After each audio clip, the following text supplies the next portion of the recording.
Boston, nonfiction author Joe Strike, literary agent Sarah Adams. We've had other guests as well. A total of 8 guests. That's more than we've ever had before.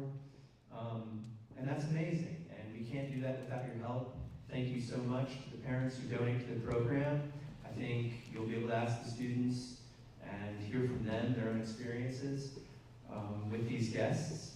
I certainly learned a lot. I know they learned a lot as well. Thank you so much. We really can't do this without your support.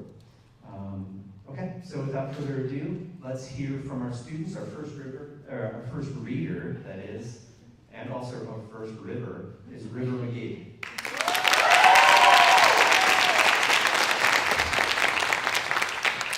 Hello, I'm River. I'm from Myrtle Beach, and I'll be reading a flash fiction piece called Once World. Once World. Caitlin tried to sit down, which was hard considering that she wore a hulking white suit that stood up straight even when no one was inside of it, and her head was wrapped in a mask that blocked part of her peripheral vision, but she landed in the dirt with a small thumb.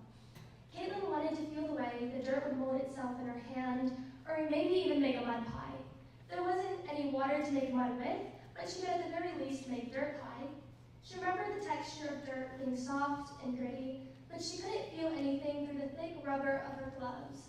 Her fingers poked holes in the dirt pile. There was a small white sign in the corner of the room that blended in with the same shade of white walls.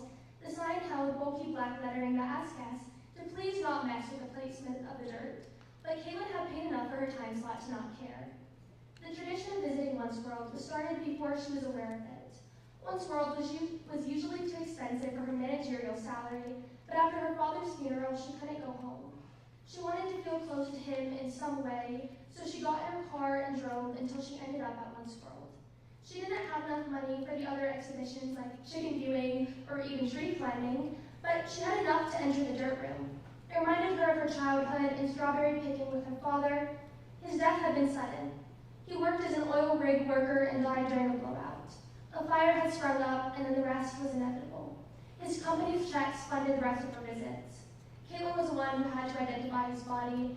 She stared at his corpse, melted until unrecognizable. His nose, the one that they shared, was burnt black, and his skin was puffy and inflamed. The person lying on the cold metal table couldn't be her father. The doctors would try to comfort her by saying that there was nothing anyone could have done, and no one could control nature, but that wasn't true. Nature could be controlled. It had just taken them a few more years to figure out how. Time's up. An automated voice called to her. Caitlin stood, her obnoxious suit crinkled in protest of her sudden movement. She stepped into the in-between room, a small white cube that could fit the average-sized human, as the dirt was washed off of her suit with cold water. A part of her didn't want to leave Once World. Caitlin was happy to be at the amusement park.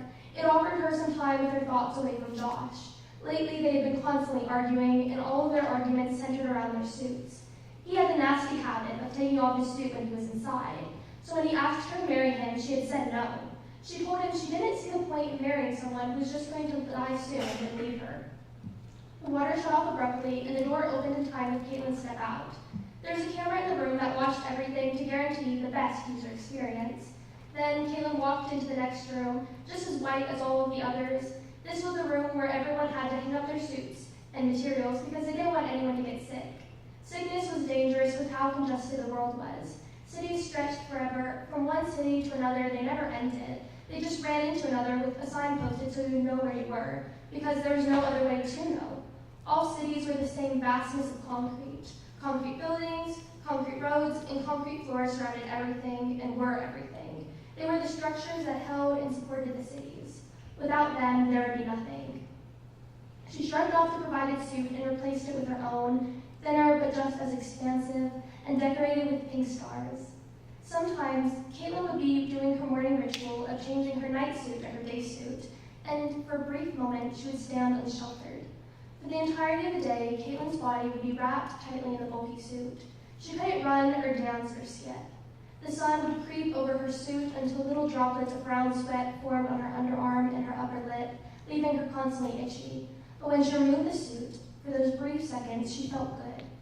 Her skin would be released from the sticky heat of her suit, and the cold air would lick across her arms, causing small bumps to form in its presence. It wasn't a thing she admitted very often, and after she rushed to put her nightsuit on, she would always be cuffed up at night with a feeling of guilt. And that's all I'll be reading today, so thank y'all.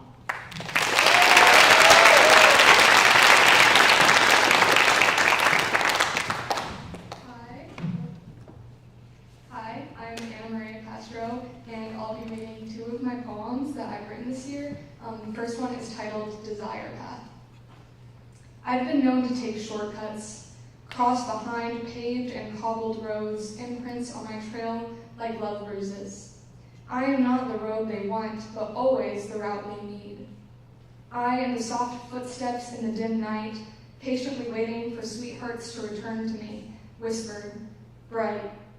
I am the watcher of mothers rushing back to a home that doesn't recognize me until first footsteps, their tight toes rolling on my graveled chest. I have known her for longer than my own presence, the delay of her steps as she pleats the dress gripped tightly in her hand to avoid my mud-strung stains. I bend under her lover's knee, breathe limply on her disposition, take her where we need. Apart from her, I meditate on the unstopped sky, the naked ease of the sunlit day, intimate in moonlight. I reconsider each line of clouds like shrouds of myself, strips of some god's pathways to her. I watch the higher power, higher altitude shrines of me. They move around me like a treader, balls of their feet gossamer above. I am not built but formed by the shrill ease of myself, not thought about but always known. I am more than dirt and stone. I am every bend, every turn. I am intuition. And when I am most loved, I become a blueprint, solidified, and the child will continue me. I return to the cloud watch. I always return to the watch. This next one is titled Diagram of a Pocket Watch. Manual wind. Like a time bomb, fate controlled by finger to metal, gears shifting, hands shifting, until the time is just right and this whole place lights a flame, sparks trailing the string, clogs in the machine. Moment to moment in the hand of the beholder, turn it back until you have returned to your childhood home. And naivete says that beneath dandelion sheets, that the only figure that beneath the bed is only the future. The shadowy unavoidability of it haunting, and now you are in it, plugging your ears before the explosion. 18-karat gold. Like the new string on brown guitar when the first G snapped beneath the pressure of limb and lyric. Just because the new band is gold doesn't make the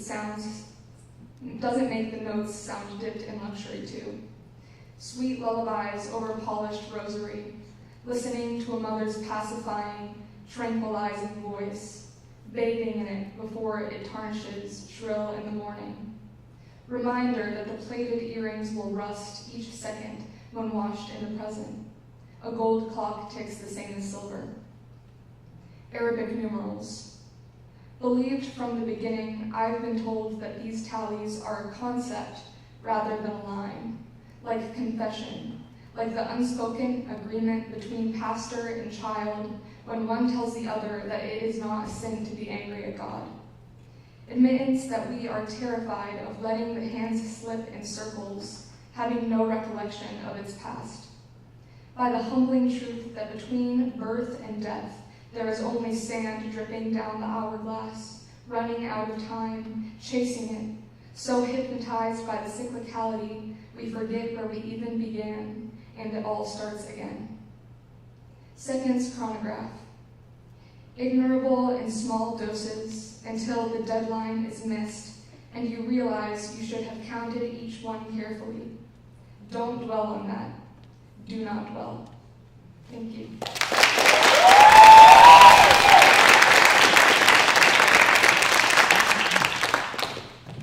Hi, I'm Erica Holmes. I'm from Columbia, South Carolina, obviously, and I'll be reading two poems. The Afterlife.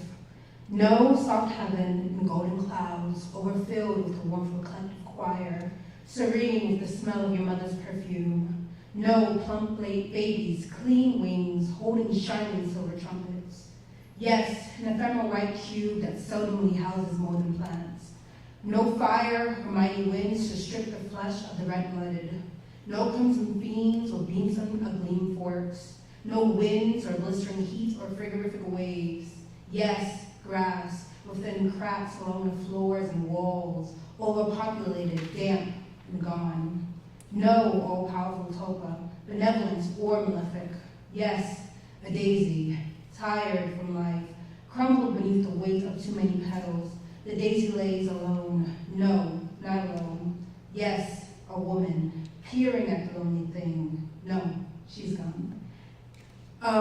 The second poem is called Bridge of Garbage Fish.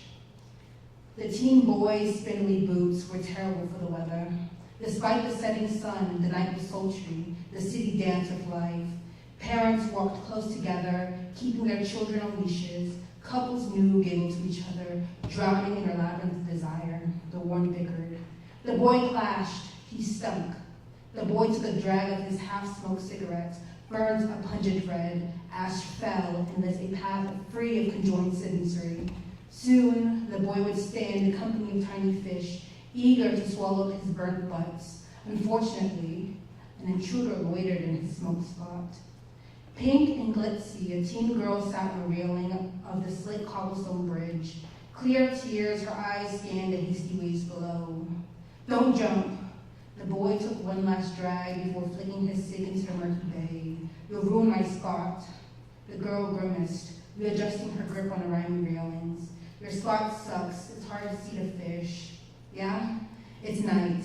The boy leaned on the railing next to the girl. What are you trying to do? Join the school? The girl scrunched her nose and shook her head. Glitter fell from her hair. I want to be a mermaid. The boy cracked his knuckles. Good luck with that. Simpering, she waved to the wild bay. Sails on boats fluttered, ropes pulled taut. Mermaids are able to leave. Before the boy was able to sulk off, the girl spoke up. I like your boots, the girl said, pointing to the black platform boots the boy wore. The boy paused, only for a minute moment. He took another cigarette from the inside of his coat. Lighting the cigarette with a stroke of a red lighter, he placed it between his lips. Thanks. The girl hoisted one of her legs over the railing to show her matching, unwieldily tall pink boots. Did you have to sign a waiver for yours as well? I had my aunt do it, the boy said. Using two thin fingers, he pulled out another cigarette. You smoke? The girl shook her head. Her two-toned lips curled over her teeth. She had good teeth. No, addiction runs in my family. Same. The boy looks down into the murky water. He then looked to the cluttered ground of the cobblestone bridge for a nice rock. The boy grabbed a brick and chucked it into the water. The brick crashed against the surface of the bay. Up came salty water, splashing the girl in her face. She sputtered. She wiped her eyes, gasping and cursing at the boy. Down below, tilapia revealed themselves, splashed and disrupted the surface. The boy nudged the girl. Together, they watched the school. Thank you.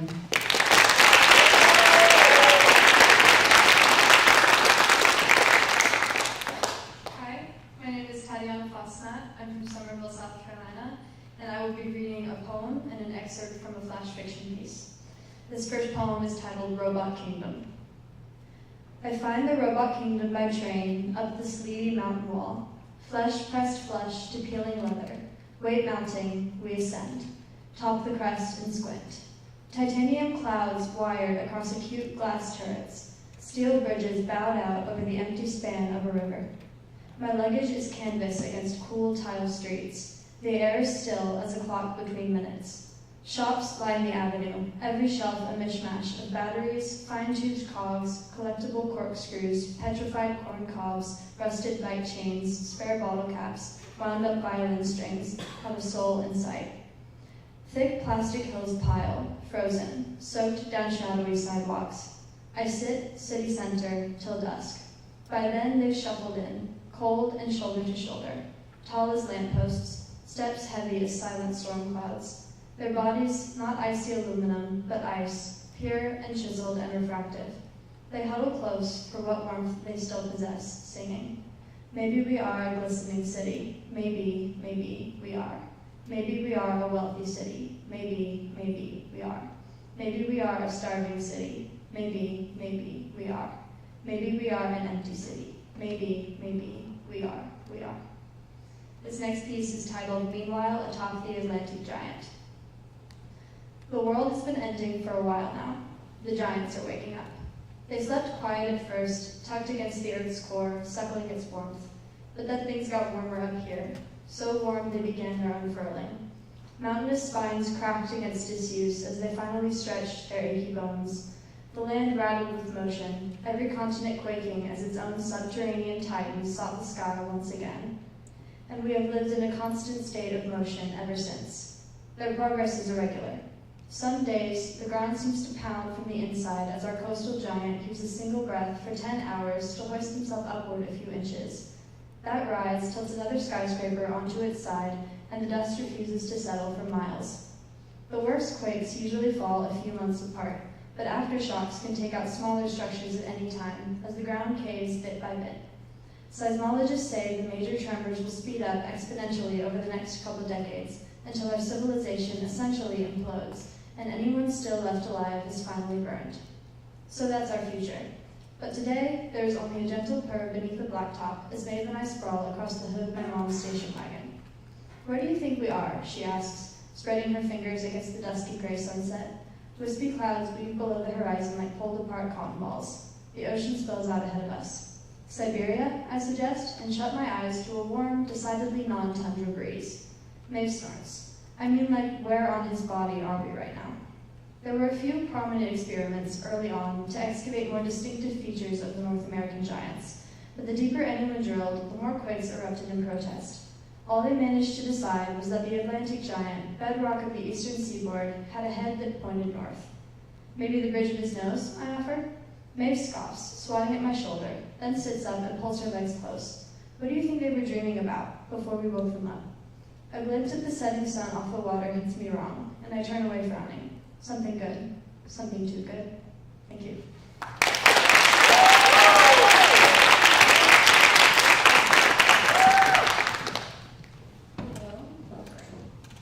Hello. My name is Bianca O, and I'm from Lexington, South Carolina. I'll be reading two poems today. The first poem is titled Religion as Measuring Flour for Banana Bread. Growing up, I spent Sunday mornings in Catholic church pews. My family sat together as a unit. We kneeled and stood and worshipped. We believed in the glory of God and His goodness.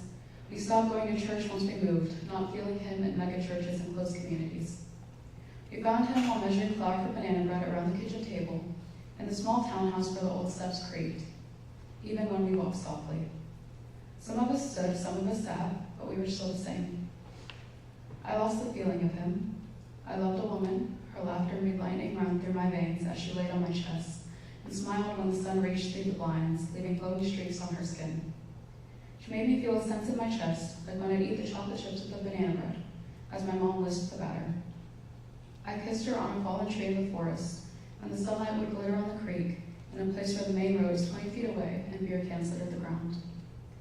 Verses of poetry felt like flour in my hands as I carefully measured it out at the wooden kitchen table. Verses that told me peeling potatoes is a form of prayer, and there is meaning in pumping gas. I felt warmth when I'd wake up and look outside to see the sun rising, when I remove the window screen and sit on the roof, the shingles leaving prints on the back of my thighs. I felt belonging in the stained glass of church windows, where I felt like they preached to me in ways the pastor couldn't. I felt it in Bible verses interpreted as poetry, saying love is patient, love is kind, it does not envy, it is not proud, it does not dishonor. On summer mornings, I rode my bike through the paths in the forest, seeing how fast I could go around turns when the cold air would sting my nose I inhaled, racing my father to the bottom of a hill. He would stop at the end and let me pass at full speed, so I could keep going and no car would hurt me. It is summer again and the air is cold. This evening I will drive around with a lover. He will slow down, passing the field of sunflowers, my hand on top of his. My second poem is titled Veranos en la Puerta de Oro. It is a poem that goes between both English and Spanish. Veranos en la Puerta de Oro mean waking up in the muggy summer heat from the abuela yelling from the open front door to the street vendor, parando para vender el queso, the salty taste already in your mouth with patacón y huevos revueltos.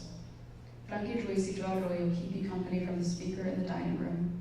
You put on los chorcitos and the claves stays in your step when you walk on the crumbling sidewalk.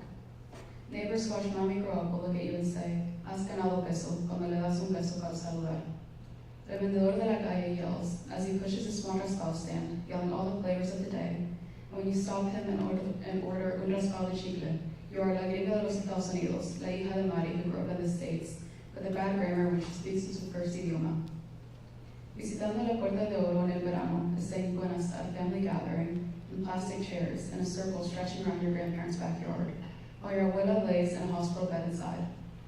She cannot remember your face, and every day you visit, you're reintroduced as la hija de Tavi, and someday she'll look your father in the face with no recognition in his steely gaze. Your abuelo lays next to her in a matching bed with his frail, skinny body and his lip jutting out when he looks at you.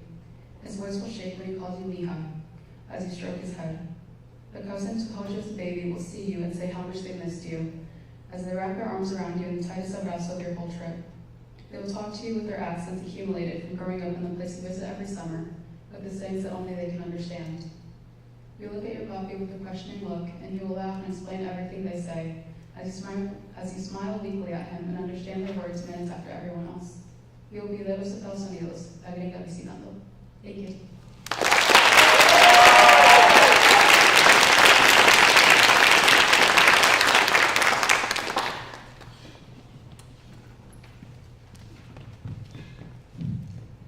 Hi everyone, I'm Clair. I am from here in Greenville, and I wanted to thank you all for being here. Your support is so meaningful, because you have to listen to me for 4 minutes. I'm going to be reading the first and the last scene of my flash fiction piece, Next Door.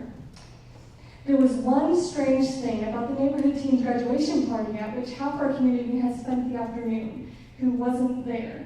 Bizarrely, Victoria Weston had not shown. Victoria had a strict party ethos. She never arrived at a social event empty-handed or before it began. She was especially scrupulous in making sure she attended every one. At first, I didn't question her absence. Surely Victoria had just gone on vacation for the first time in anyone's memory. The party crept toward its end, and the other guests were a minute 20 of saying their goodbyes. I began to realize just how extreme an act it would be for Victoria to, even for a few days, leave the man she'd been married to for 10 years, Matt, and their son. I could clearly see them standing by themselves, several feet away from the crowd. Was there something more deeply, maybe more irreparably wrong with Victoria's life? If so, what was it, and had she intentionally hidden it? Not that the idea of her misery bothered me. Victoria and her sidekicks, the members of the Homeowners Association Social Committee, had made a trip to my house when I just moved in and questioned why I was living in a place like that by myself, whether I planned to forever, how I could afford it, whether living alone made me feel at all ashamed, insecure, or generally uncertain. Victoria had made haphazard attempts to govern over the years, proposing that neighborhood kids should only be allowed to play outside after dark on weekends and when school was out, and that white roses should be the only kind allowed in neighborhood residents' yards. She forbade anybody to use sparklers and fireworks on the 4th of July, which damaged her reputation but stopped nobody. She held the dullest annual Christmas parties you can imagine, treating the holiday as an opportunity to posture. I'd heard that each year she crafted strict lists of what foods guests could bring and of detailed rules governing her secret Santa gift exchanges. I had to learn about these parties from a neighbor. She not invited me to a single one. I waited with anxious eagerness for several days to make sure we were truly getting away from her. On the third night of Victoria Weston's absence, I drove to the nearest bakery, bought a cookie cake, and ate far too many slices of it in celebration. On the afternoon of day 30, I noticed a for sale sign in the Weston's yard and stared at it for longer than I cared to admit. What had I come outside to do again? My initial concern was for Matt and Victoria's son. He was only 6 and so tiny that from a distance he could pass for an even younger child. I didn't know his name, but I remembered seeing him run outside after every storm to help worms across driveways and roads so they wouldn't get stranded and die. The neighborhood residents paid so much exacting attention to his family. Existing here had evidently become such a difficulty that Matt was uprooting himself and his son in search of something better. For a few seconds, I remained stuck in that awkward middle stage of decision-making where you know what you have to do, but still more or less dread doing it. But only for a few seconds. I marched next door to the Weston's house and rang the doorbell. Matt Weston kept me waiting for several minutes, and I was mildly surprised by how rough he'd come to look. I could tell he hadn't been sleeping very well, and noticed that he had several violet bruises. And he'd been wandering around so distractedly as to run into furniture, walls, doors. To his credit, he made an obvious effort to rally. He exhibited a polite smile and stepped to the side so that I could enter, clearly grasping at something to say. Compulsively, I took a moment to smooth down my pants, as though the wrinkles in my jeans held any importance. Today, I was focused on the person beside me, but a month ago, I'd have taken this opportunity to scrutinize the Weston's place. I'd have searched intently for anything to make fun of. Why had I ever been bothered that I didn't receive invitations to any of Victoria's events? I wondered whether her disappearance was helping me see more clearly or just differently. I finally summoned the courage to speak, to say that if you need anything, I'm just next door. Thank you, and may the Fourth be with you guys.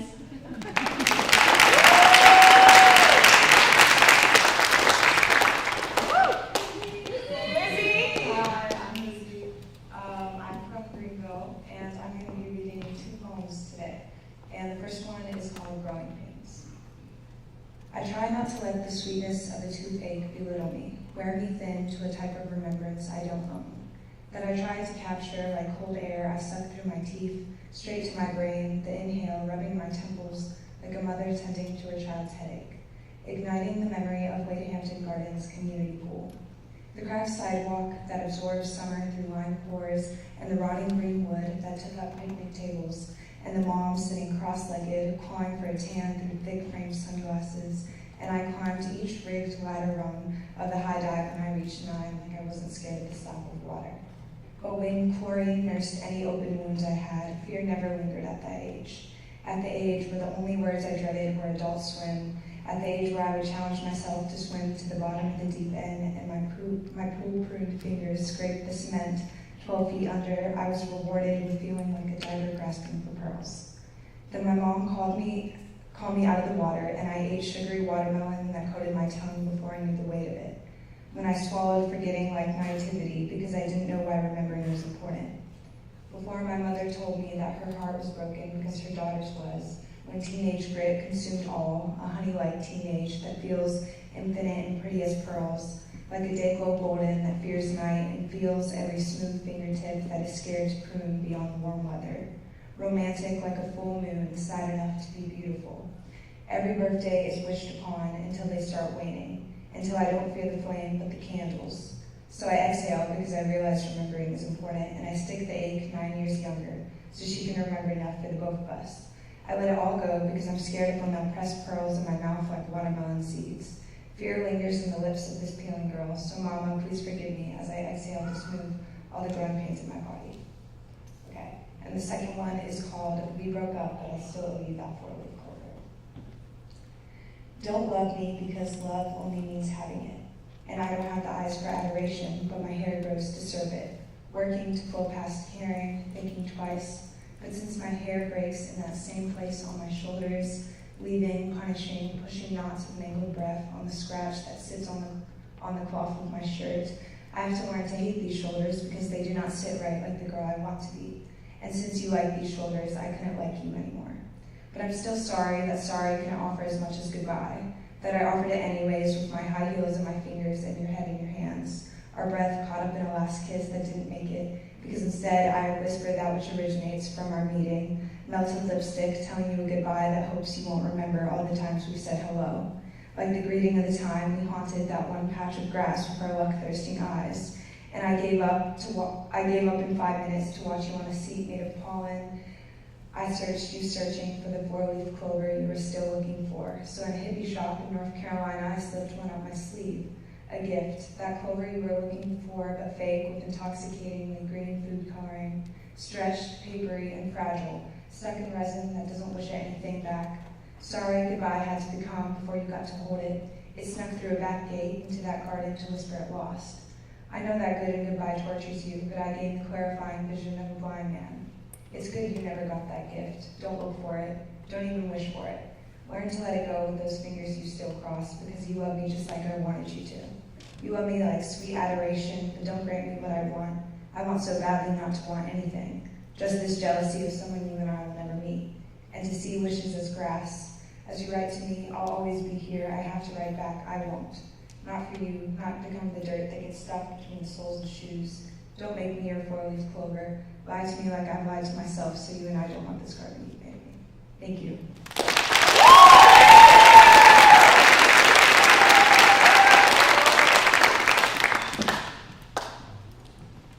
Hi, I'm Elise H, and I'll be reading a flash fiction piece for y'all. It's the third Saturday in a row that I'm taking care of my grandma, and my mother leans on our kitchen table rattling off what medications I need to give to Nana and when. And then she looks at me sternly and says, "You can't let Nana convince you that she doesn't need that little blue pill after breakfast, because she really does, and last time you just went along with what she wanted, and I know it's hard to say no to your grandmother, so honestly, if she fights you on it, just slip it into her drink or something, because I'm sick of fighting her on this." And I take a deep breath, imagining drugging my grandma, but hopefully it won't come to that, and Nana will fall asleep of her own free will for a mid-afternoon nap, and I'll maybe go work things out with that one girl that keeps saying I don't spend enough time with her. Or maybe I'll go for a nice drive and forget what it feels like to be needed by someone else, because recently I found myself thinking a lot about that trip I took after graduation, which my mother still refers to as the month where I left her, which isn't really true, and I just needed to see the ocean. A force that grips the future like a threat, indifferent to drowning and wrecking, and somehow it's still a beautiful thing. And the knowledge that a force like that exists at all releases me.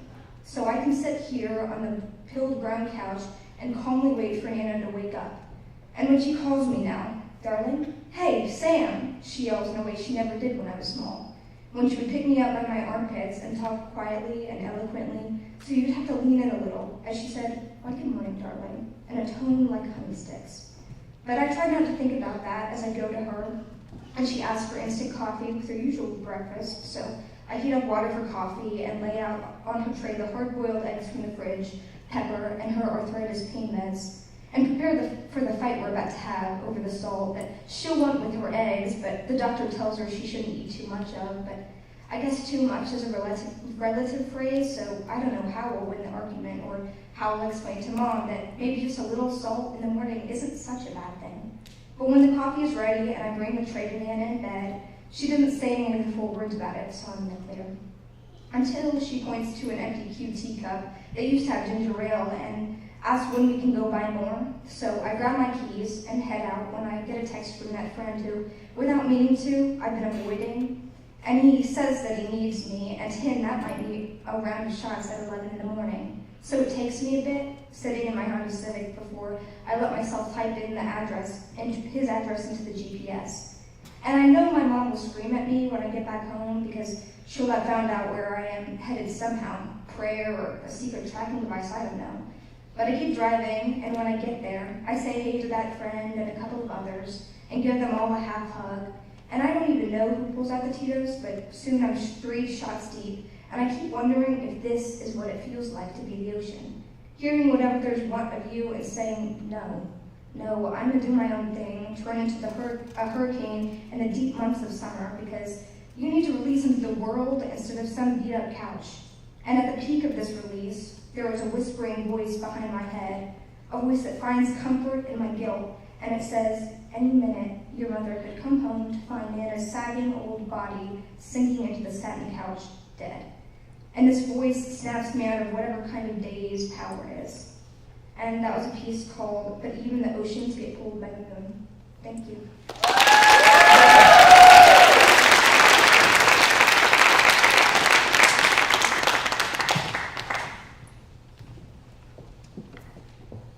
Hello, my name is Shan H. I'm from Somerville, and I'm reading 2 poems.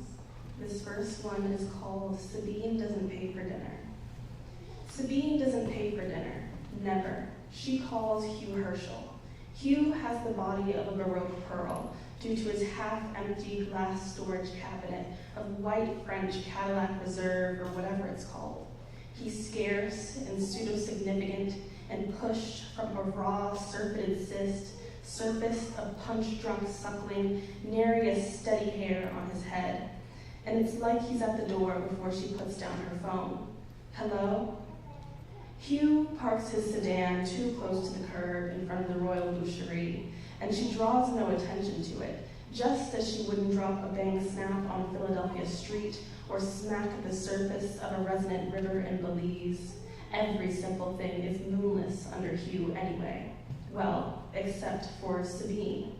Do you call me whenever you're hungry? You know, I'm a lot more than dinner. A lot more. You look at me like I'm a dough, and you pity me in a pitiless way. I can't get you right. You pass by like we're strangers walking under a streetlight at night, and then you get in my car, and then I feed you, then you leave me, and I always pay. Sabine's pupils are so straight when she peers into Hugh's open chest, golden eagle spread, every word pulling it wider and flashing his shuddering heart. It's almost gross to her, the tenderness of human skin when stretched by semi-solid self-assertion gunking up under it. It's an ornery older brother with hard hands, whose phone only rings for late textbook debts.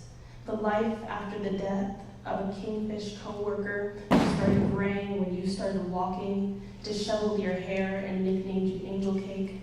The subjection of a man when you grant him nothing at all. A core pounds under every simple thing, easily gripped by 1-inch nails, satisfying round, a perfect pearl. All right. And the second poem is called Bellinor, My Donkey. Bellinor, my donkey. I don't like Bellinor. He is my donkey. He looks like every donkey, an accidental horse with frayed mane gummed on, no silk and punch needle, a stooping stomach tugging down his spine, ears that should have stood pyramidal, but fragments left and right and geared nothing in front of him, and nothing to the sides of him, only his tires squeaking and his horn honking. If I were to find something defining him, I'd have to go take a quick look and be right back. I love holding his head. It's really quite soft. His eyes are some polished hematite. They were lodged in like the same face of 2 lodestones. An awareness of his beauty is something acquired, but I want to make him prettier. He won't allow me to whiten his skeletons with worn, whacked bones, or cleanse him of his blood rights, or scrub behind his ears. I must tuck my lips because of his flies. If I asked Bellinor to put on my sock, he'd blow air between his teeth and seethe. If I asked Bellinor to hold my hands, he'd depress them into shallow bowls. If I asked Bellinor to stay where you are, I'd return to a bucked fence and Bellinor prostrate in the mud, a phantom-shaped hole through my door, and an overlay on my floor of ruptured cherry wine bottles and mason jars labeled sage and rosemary, creating a garden, a crown of thorns for me. If I asked Bellinor, why did you do it? He'd start rearing and collapse upon the cat, and it may be the mule in him, but I think Bellinor's just an ass. I liked Bellinor once, despite his arbitrary nature, his sullied face, the trials that followed him. Regardless of each sandwich bag of ice in the trash after mending hoof-burdened fingers, of scarlet velvet stars I found on my bedroom walls, of what stenches I followed under my porch, and what new cat I found at the upshot.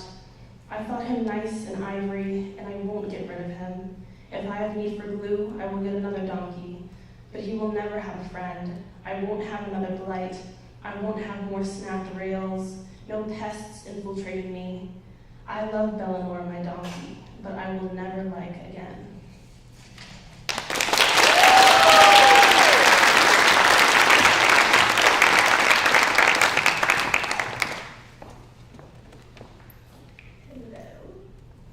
My name is Dune A. I'm from Clemson, and I will be reading a flash fiction piece. It's called Day 526. A dandelion peeks through the pile of rubble that used to be sidewalk. I noticed it a few yards away when we stopped to take a rest, obscured by a thin layer of ash and smoke like everything else, but still defiantly yellow. It's the first color I've seen in days, maybe weeks. I slide off my bag and set it on the ground. It's still light, even after the week we spent raiding every building in the crumbling city now resting a few miles behind us. When I approached the flower on sore legs, memories of a childhood where the grass was still green and the air clear enough to breathe without a mask fill my mind. I remember a big bouquet of them in my hands, bright and yellow like a tiny sun, a woman in a floral dress telling me they were weeds, to go throw them out. Someone crouches beside me, and my attention snaps back to the present. Lucas, the only child in our group, passes me a half-empty water bottle so I can take a few sips, but I'm too distracted to drink anything. Look, I say, pointing at the flower. My voice comes out strange and gravelly. It had been a while since I last spoke out loud to anyone. There wasn't much use for words out here. His eyes light up above the dampened silk cloth tied around his head. It's called a dandelion, I tell him, realizing he might not know. Dandelion, he repeats softly. I nod, smiling, then feel someone nudge my shoulder. Their face is silhouetted against the sky, a shadow I can't quite make out. They hand me the bag I set down and gesture towards the smoggy horizon. For a moment, I feel an impulse to take the dandelion, pluck it and keep it with me, something to cling to keep safe, but I leave it. Seeing it die would be like watching the whole world wilt around me. The figure gestures again, impatiently, and I stand. Time to go. Thank you.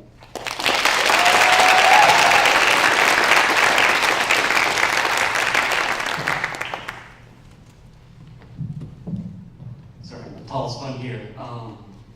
My name is Quinn B, and I'm from Hartsville, South Carolina, and I will be reading 2 poems for you. The first one is I Sit by the River.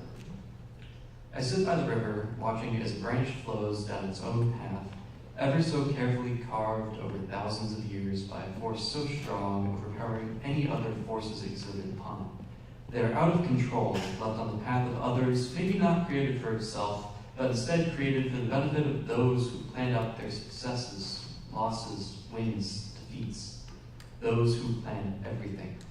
The branch is soon caught at an impasse, rocks at the edge of a waterfall powerful enough to sweep away the strongest grips, yet the branch is caught at its crest. Does it stay in its comfort, a stagnant point of safety, or does it fall down into a world of uncertainty? It does not know. It cannot tell what is ahead, what comes after, or what even comes in the future if it stays. Over the edge it goes.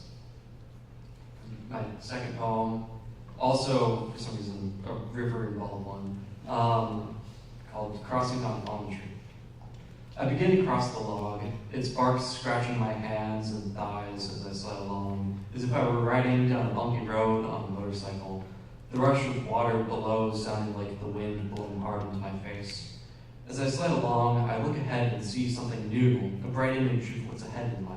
Eager, I keep moving, ignoring the crunching of bark and cracking of wood that eventually consumes me deep into its grasp, throwing me away from the life I wanted, away from who I always wanted to be.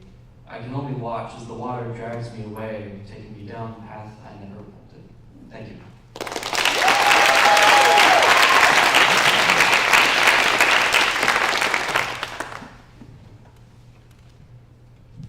Maybe go after the tallest. I'm Sherry Chessman. I'm from Lexington, South Carolina, and I'm going to be reading a segment of a flash fiction piece called Two Beautiful Things Entangled at the Joints. The longest and thickest bunch of wisteria I had ever seen grew off of 2 trees in a West Florida bay. The wisteria was a little under half a mile from the bay's boardwalk and had grown over half of the tree's mass before it began to branch off, not attached to anything at all except itself. The trees grew almost out of the sand, roots hollowing around and into the beach. It was amazing, something I felt I didn't have the right to see. I had no sense of logic for how it existed at all. In the strong breeze, the wisteria crossed the thin line between grass and beach until the flowers swung above the ocean, and the small groupings of the plants thrashed around harshly, begging to touch the water. There was a sense that maybe it could. My best friend and I had noticed the trees when the boardwalk's Ferris wheel stopped with us at the top, and there was suddenly very little to think about besides the fact that we had spent all of our money for the day by 11 in the morning. The trees were almost as tall as the peak of the wheel, and it was nice to have a distraction from the first drippings of regret. After, we pressed our faces against a wooden table to seek relief from the sweat-infused air. We faced the ocean, drawing upon the good graces of the wind. Despite the wind and the thinness of the sand, the beach was still packed, with sunbathing wives whose ocean-washed children held down the edges of the family's towels, fishermen in various shades of bright swim shorts, iridescent fishing line to match. The sun had drawn up every bit of color in the ocean to its surface, like bubbles of carbonation. It looked the part too, a fictional neon that colored blue raspberry soda. Most people stayed away from the wisteria, the flail of the flowers. People turned their heads to watch, but did not move. Parents beckoned their little ones back if they moved too close, as though the wisteria was an unpleasantness no one wanted to be struck by. "Call your mom, my skin is burning off," my best friend said. Her arms and thighs left an imprint of sweat on the well-bleached table, viscous and fragrant with the residue of her sunscreen. Her white tank top and its tightness revealed her lungs, heavy at work. There were pen doodles on her arm. She had once drawn every day and done it well, but now she had little time alone to work on her sketchbook. I think art used to make her more observant. "Call your mom. Mine drove us here. She's not using her lunch break to come get us." The smell of fried fish coming from a vendor made me miss the catch that I'd blown on the claw machine. The hair closest to my scalp had started to stick to my skin in hard sheets, ones that would crunch when I worked water through them in the shower.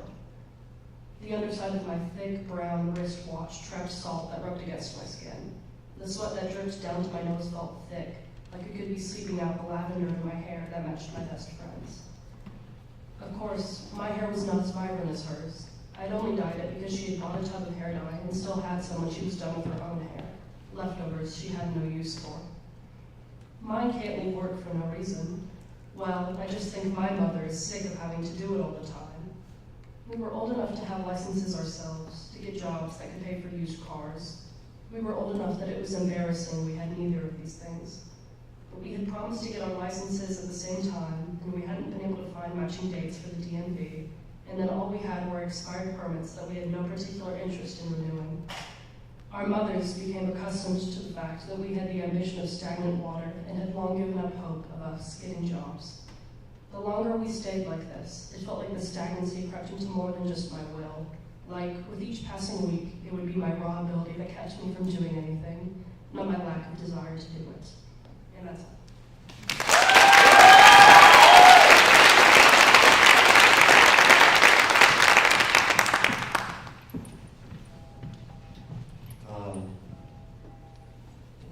Hello, I'm Indigo Knapp. I'm in South Carolina. I'm going to be reading a flash fiction piece called Hunter and Gatherer. I'll take a deep breath for this one. You'll see why in a second.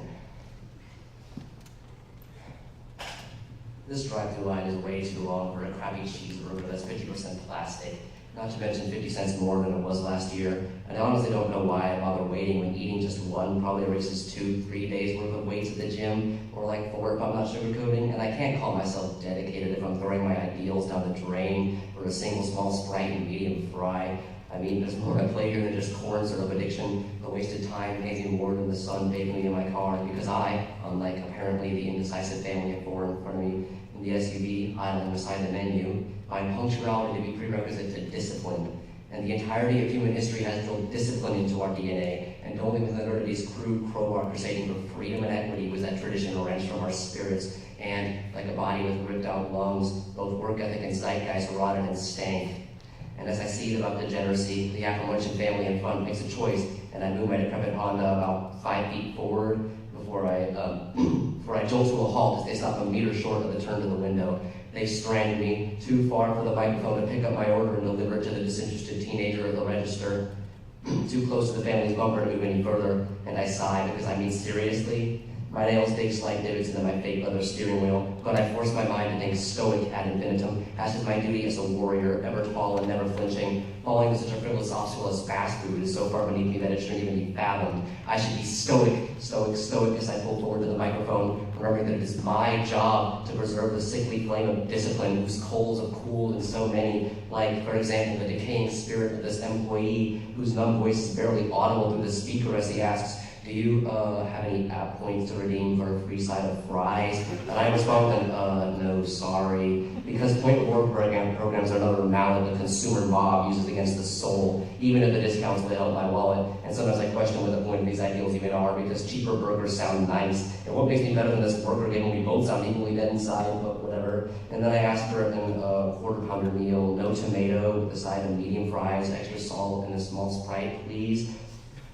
And I hear him cough on the other side, then repeat my order, and I say, yeah, and he says, go to the first window, and I hold myself back from pointing out that I can't until the SUV in front of me pulls ahead as well, which they aren't, even though there's room because the driver, the mother is shouting at the kids in the back while I squint at them through tinted windows, and I chide the parents internally for forgetting their place as leaders in the ideal sociological landscape of society, leaders that order this order landscape, yes, but who also must nurture and care for it with an even hand. And as the family's car moves, clawing its way forward, I feel like the sounds of clattering engines have gotten louder, and I check my rear view to see a thundering black Ram truck with the wheels lifted just enough to still be legal. It makes the grill dismissive, haughty chin scoffing at me. As the Ram's driver rides my tail, inches away from scraping my trunk, I groan, contemplating slamming reverse just to dent his bumper, but I don't because I have honor, the last scion of the dying breed of discipline, and because I don't know if my insurance covers it, and I really deserve a burger, which I now grab from a greasy bag at the window, and I see that there's tomato,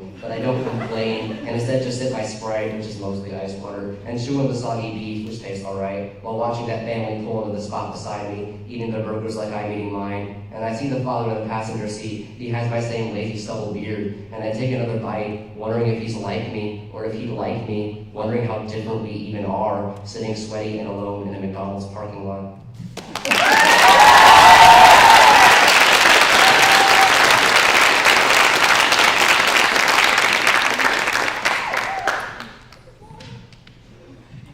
Really gonna make me go after that. I am Isel Garcia, and this is a flash fiction piece titled A Conversation Between You, a Fish, and God, regarding the creation of our universe, and more specifically, planet, commonly referred to as Earth. You wake up in a room that smells like peppermint, and God asks you if you're all right, can they show you something? They swim away, and you swim after them, through rows and rows of wooden shelves stocked with shiny glass bottles shaped like coral. Each one contains a little lonesome ball. They glow, blue, green, orange, and red, a rainbow of spheres. Just about now, you're starting to realize that there's a you and a me, and that God is not you in either of these glass bottles, and this is troubling for you.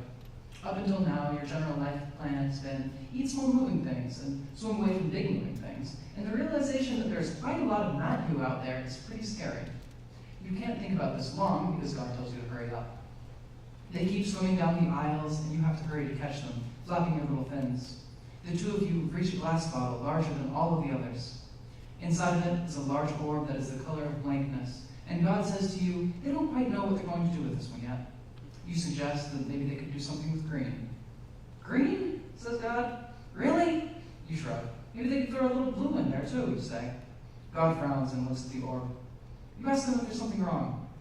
No, God sighs. It's just that this is it, the big one, you know? They want it to be special. You say that blue and green are quite special to you, making up the majority of your own experience with color.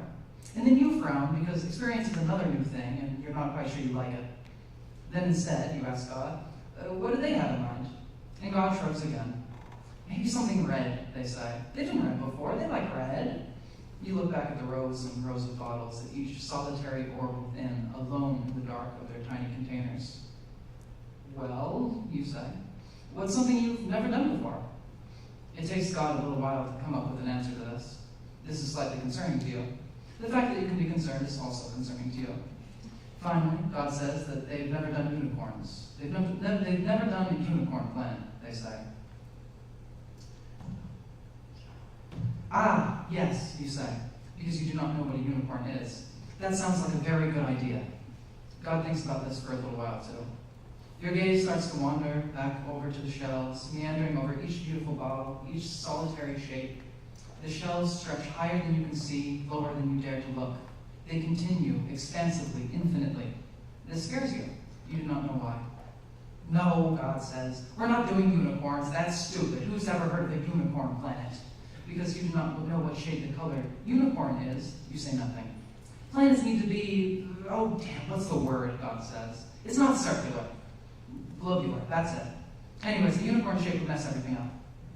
You wonder if you've misinterpreted something. You decide you probably have, but that's okay because it's God we're talking about here.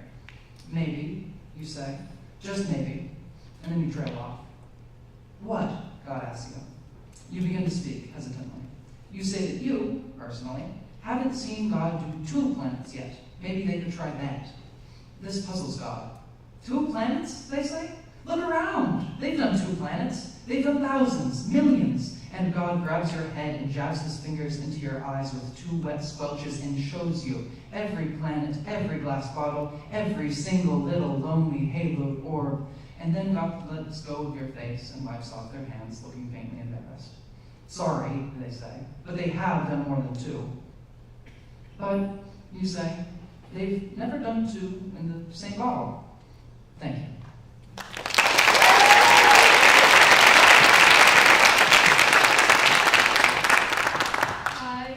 My name is Harper Bray, and I'm from Greenville, and I'm going to be reading a flash fiction piece called The New Generation.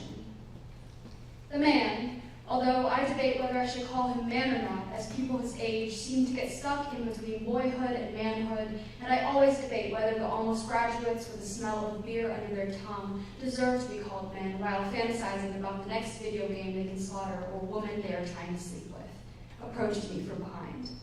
I can usually smell the threats from the sharp smell of uncreased leather on their shoes or designer cologne, but this boy is not wearing any cologne, a brave choice for a party teetering on the edge of the summer heat.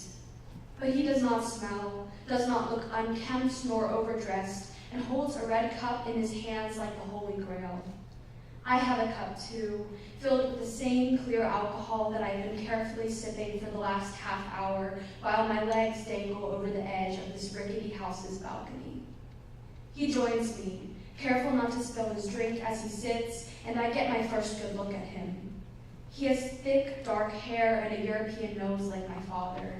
I recognize him from the front of the university's most recent course catalog, where he was scaling a fake plastic rock wall with a furrowed brow, bending in all the same creases as one of my ex-boyfriends.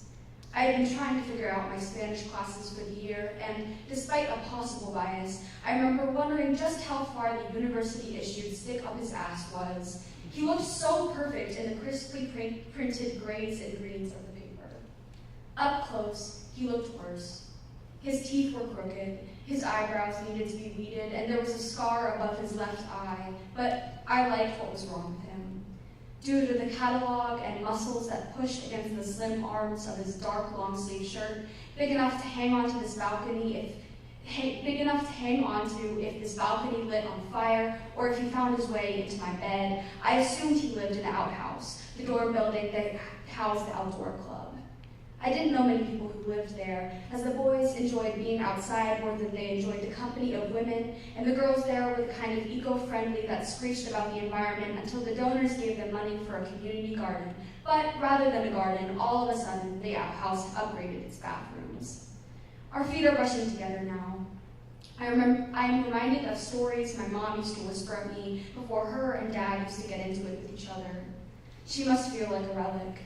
She told me about her generation, when boys and girls used to pick each other based on their heartbeat or feel some connection as if 2 magnets had attached themselves inside the pair's organs, dragging them back together the moment that they parted. She told us stories of deaths, of back rows of movie theaters, of wars, all caused by the supernatural force connection. I, on the other hand, knew of the areas of campus where girls were murdered or teenagers went viral. People choose to spend time with each other because of the size of what's in their pants or their grade point average. I don't feel insects in my stomach because my thigh is against this boy's. I simply wonder how many girls at this party have turned him down before he came out here.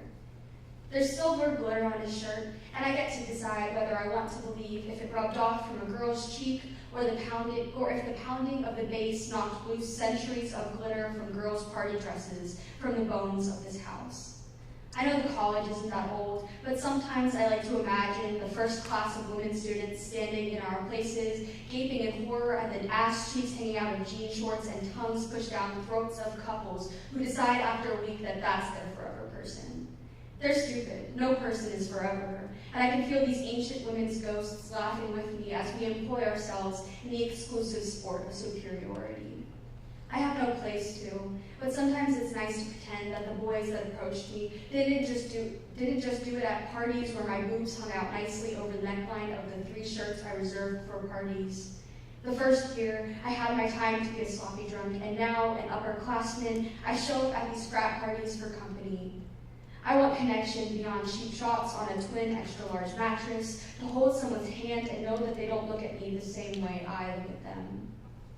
On the balcony, some stranger dips their head out and offers us Molly, and the boy says no, so of course I say no, and bask in the smile of approval he offers me for whatever level-headedness I've displayed by saying no to drugs, for doing the thing his mother and my mother and everyone's mother has been saying to us since we were little kids.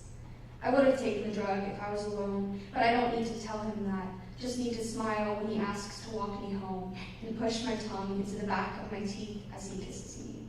Thank you.